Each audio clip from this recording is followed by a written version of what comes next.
Hello everyone, and welcome back to our channel, your home for in-depth political analysis, commentary, and the real stories shaping South Africa's future. Today, we're diving into a major development shaking up the political landscape yet again, tensions within South Africa's Government of National Unity, or GNU.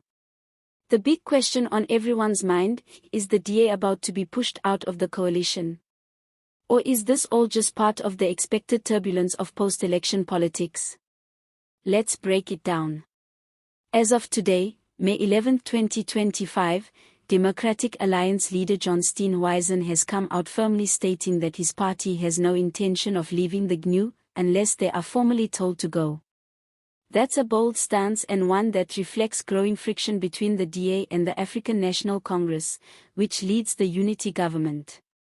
Behind closed doors, insiders are saying the ANC is reviewing the roles and performance of all GNU partners, and yes, that includes the DA. So why the tension? What's changed since the GNU was formed after the 2024 general elections? To understand what's going on, we need to rewind a little.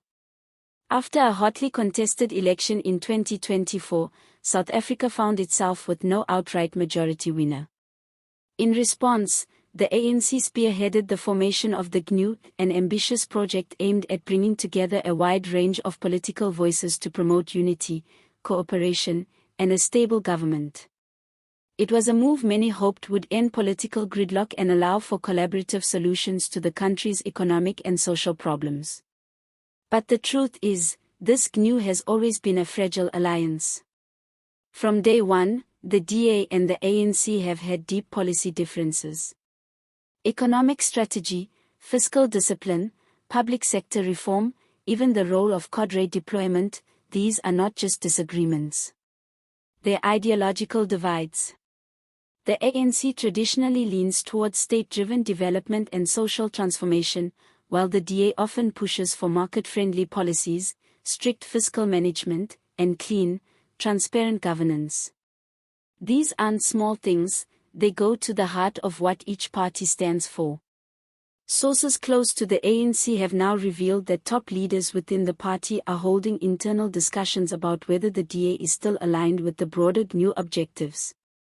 These conversations are said to focus on the value each party brings to the table.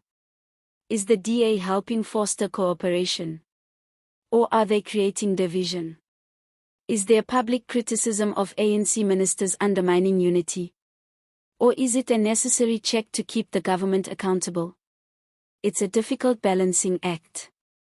On one hand, Steenhuisen has repeatedly emphasized that the DA entered the GNU in good faith. Their goal, according to him, was to contribute positively to national service delivery, fight corruption, and ensure that the government works for the people, not just the political elite. And in fairness, the DA has raised serious governance issues, from financial mismanagement in key departments to delays in municipal service delivery. But some within the ANC see this criticism differently. They view it as an attempt by the DA to score political points, embarrass the government, and position themselves as the only clean party in a coalition of convenience. This, they argue, erodes the public trust needed for a GNU to function effectively.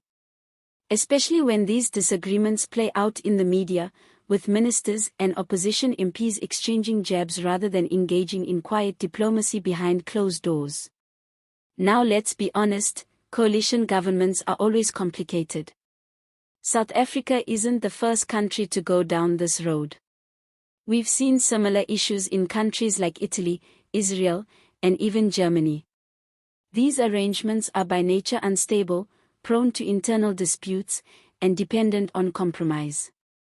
But here's the thing, compromise requires trust. And right now, that trust is under serious strain. So what happens next? Well, as of now, no formal decision has been made to remove the DA from the GNU. The ANC is still evaluating. The DA is still in. And both parties claim they are committed to making the coalition work. But if tensions continue to escalate, and if the ANC believes that the DA is no longer a constructive partner, we could see a major shake-up in the coming months. Some analysts believe this whole episode is part of a broader political strategy. It could be that certain ANC factions are pushing to sideline the DA in order to make space for closer cooperation with smaller, ideologically aligned parties, such as the IFP or even elements of the EFF. Others argue this is simply a pressure tactic, a way to get the DA to tone down its public criticism and fall in line with GNU discipline. But the stakes here are high. South Africa is facing deep structural problems, from unemployment and load shedding to service delivery backlogs and rising crime. The last thing the country needs is more political infighting that distracts from real governance. And there's also the question of public perception. Voters are watching closely. Many were skeptical of the GNU from the beginning, viewing it as a forced marriage between political enemies. If the GNU starts to fall apart barely a year after it was formed, it could reinforce cynicism about coalition politics altogether, and damage public confidence in all parties involved. At the same time, it's worth noting that coalition turbulence is not always a sign of failure. Sometimes it's just the growing pains of a new political culture. Remember, South Africa has never really operated under a coalition national government before.